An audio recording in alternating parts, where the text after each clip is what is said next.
welcome, ladies and gentlemen, to another Peak of Geek video. My name is Rob, gamertag Robrick, and today we are going to be looking at Total War Rome 2 and having a brief chat about the Rome Remastered game that will be coming out at the end of April 29th. So I just want to say how very sorry I am that we haven't been able to get very much content out recently. I think the last time I did a proper Peak of Geek video was about 7 months ago, and I do apologise, guys. It's just purely because we've had so many things going on. We've had a lot of family problems, and I personally suffer with mental health issues that I'm slowly getting back on my feet, but this year has really taken it out on me, and I do apologise. It's not obviously something that we wanted to do.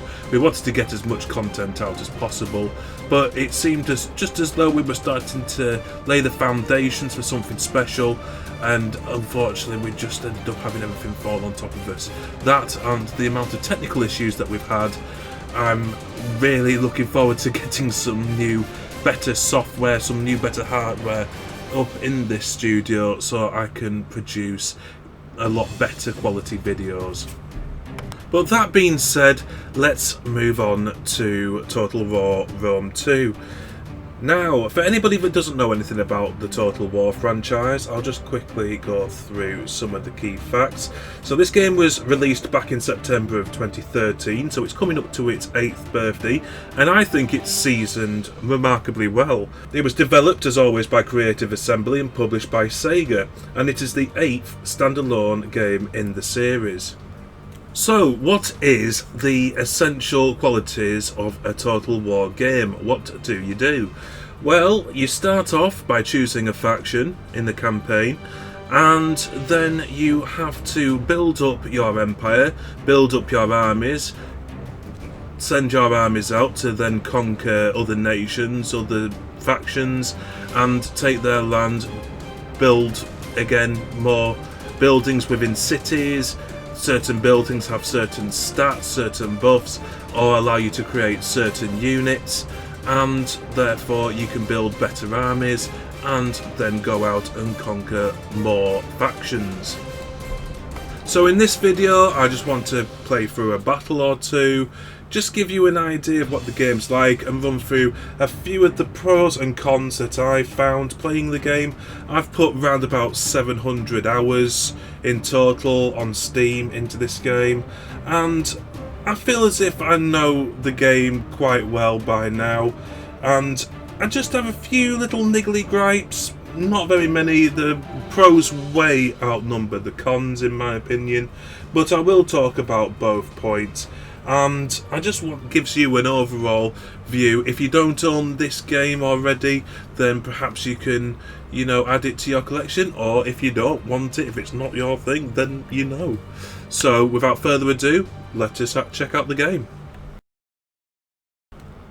So here we are on the home screen. As you can see, it is the Emperor Edition, and you just got a little look there at the map. It all broken down, all the areas are broken down into the individual provinces, and obviously they're all split down into different regions, and each region has its own city. And as you can see there, we have a lot of different factions that we can choose from. And I think today we are going to take a look at... the Germanic tribes would be good. Yeah, let's have a look at some of the old Alexander the Great's old factions. So there's Bactria there. And I think, if we'll go Macedon, because I personally have really enjoyed recently watching some of the documentaries about Alexander the Great and his father Philip, and all the unification of Greece, the taking over of the Persian Empire, and I've just found that really interesting, and I think a bit of unification of Greece would do wonders for us too, so let's try that.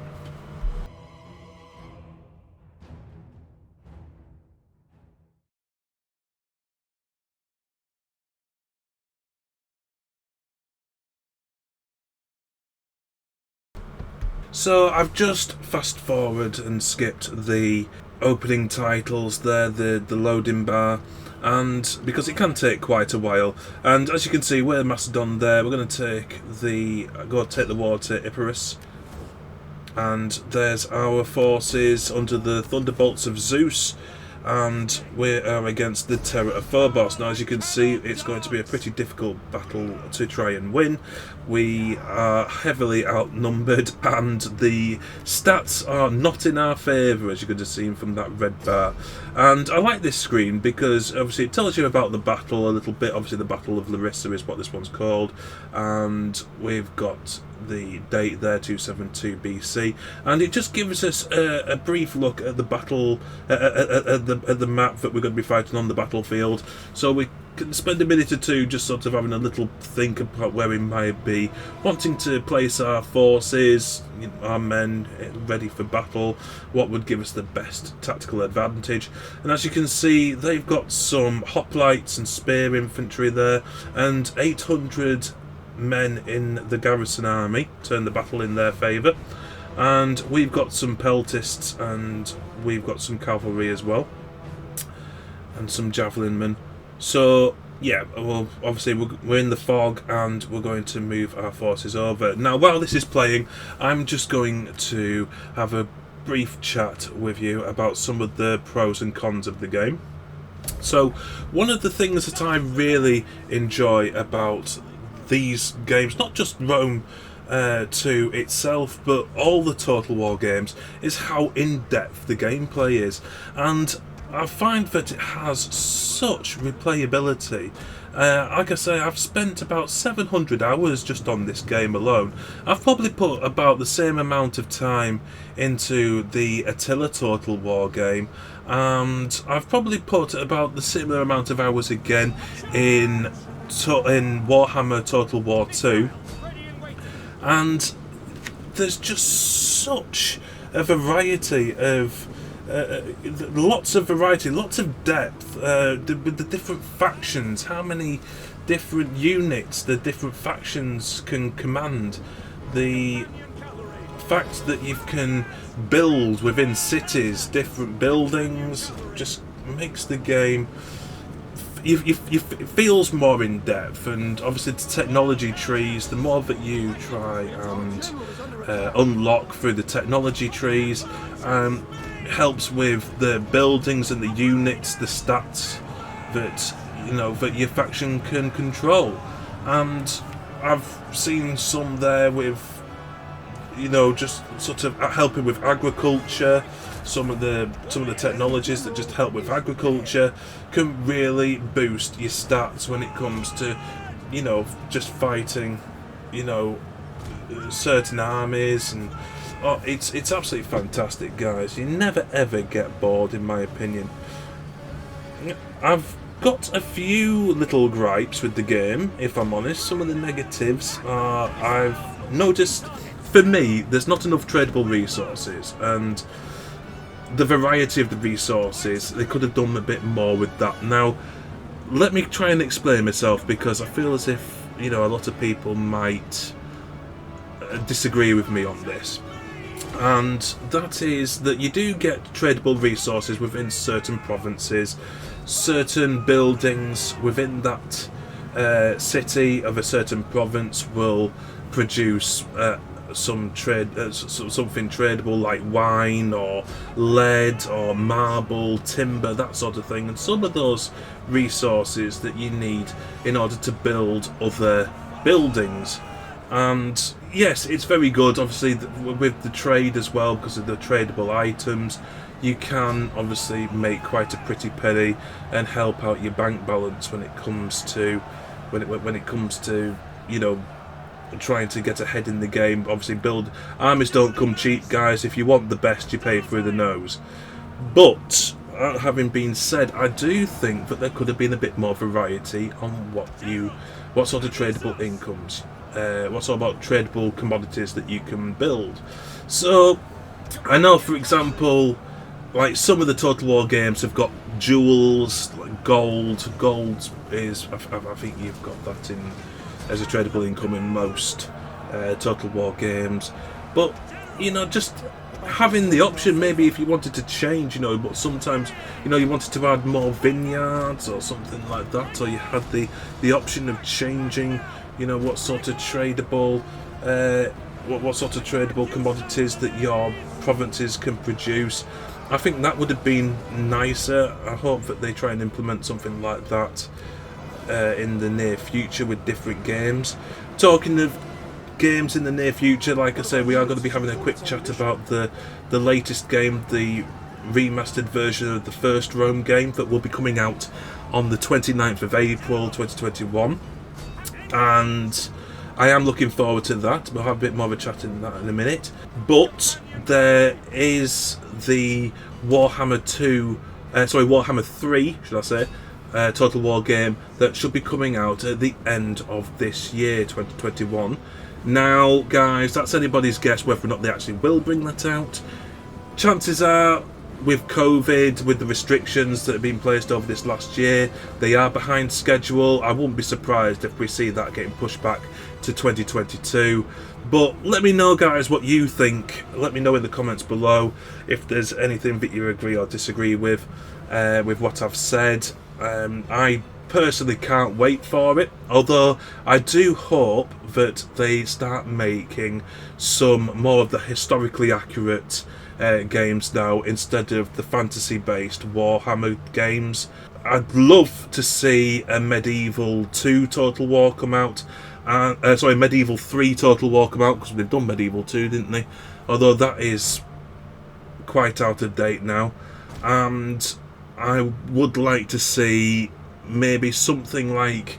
Well, I'd like to see an Empire 2 Total War being released. I would also like to see something like World War 1 Total War would be quite good. You know, something with the artillery and tanks and things like that, acting very much like the artillery units in you know, as they play out in these games like Attila, Warhammer 2, Total War and Rome 2, those sorts of things. Personally, if they really wanted to stick with the fantasy, I would like to see more of a science fiction spin.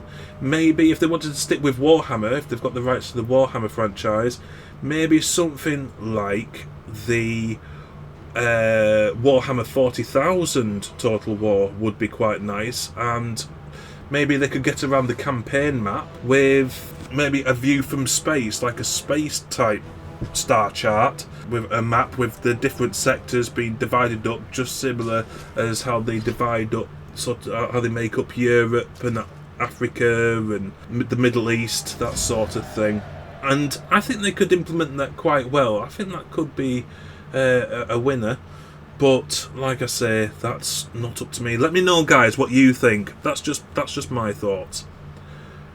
So, just want to have a quick chat about another negative that I found. That, yes, sometimes it can be a negative, but it's a bit of a grey area, and that's the DLCs. Now, the DLCs, in my opinion, are very good, but I am not very happy about some of the DLC that comes out. Like, there's the Blood and Gore pack DLC. I paid $1.99, and it just adds the Blood and Gore effects. Now, guys, as you're aware, this is Total War. This is battles, and especially any battle has blood and gore, doesn't it? I don't think you should have to pay for a standalone DLC that adds those effects. I agree that you should be allowed to turn them on or off, depending on who might be playing the game, and that should be an option. But I think it should already be implemented in the game. I think, it's a little bit money grabbing to just put it as a DLC, especially when it comes out only a few weeks or a month or two after the original game's released. So, a few gripes on that. But remember, you can buy this game either on Amazon. I'm sure you can get it on a disc from Amazon or somewhere like that, or you can get these on Steam. And what I've found is that if you wait for a decent Steam sale, maybe pick up the DLCs as part of a Steam sale, and that way you'd be able to save quite a bit of money in total. because, like I say, the DLCs are good, and for me they are necessary, but I wouldn't want to pay full price, if you know what I mean. Who really does want to pay full price for those sorts of things? So that's my advice, just wait for a Steam sale.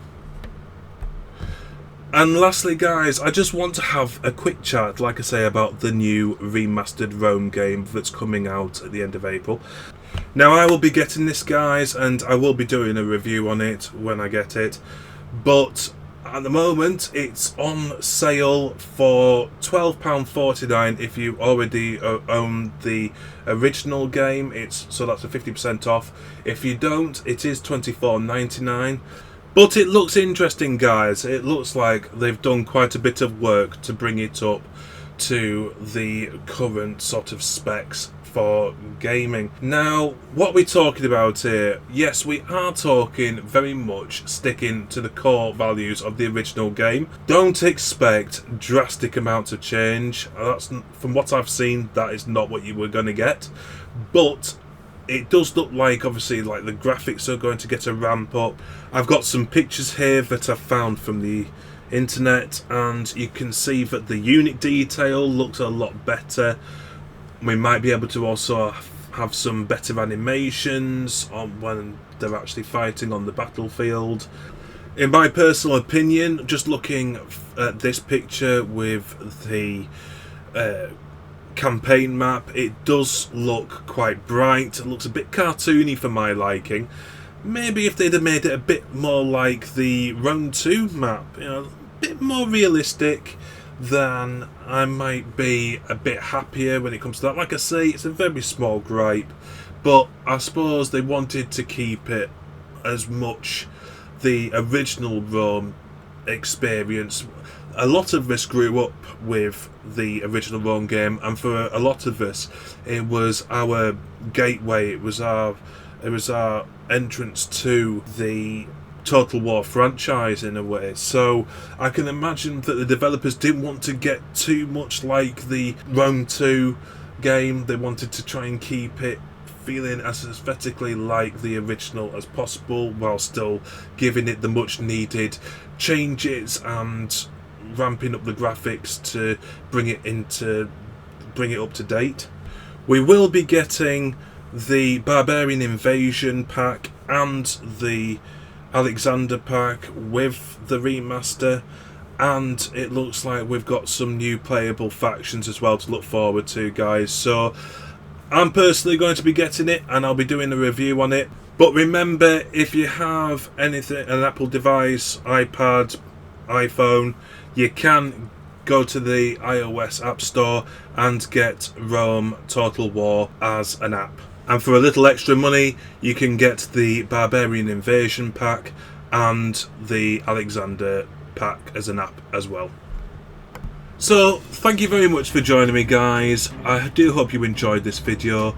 Be sure to check us out on our website, www.peakofgeek.com and www.peakofgeek.co.uk. Check out the store if you want any of our merchandise. I will be bringing out some new designs for t-shirts and things like that, so be sure to keep your eye out. And as always, stay safe and take care. Remember, if you suffer with mental health issues, don't suffer in silence. Make sure you talk to people, talk to your doctor, and get the help that you need. Remember, there's always somebody that's ready to listen. So take care, guys, stay safe, and we'll see you on the next Peak of Geek video.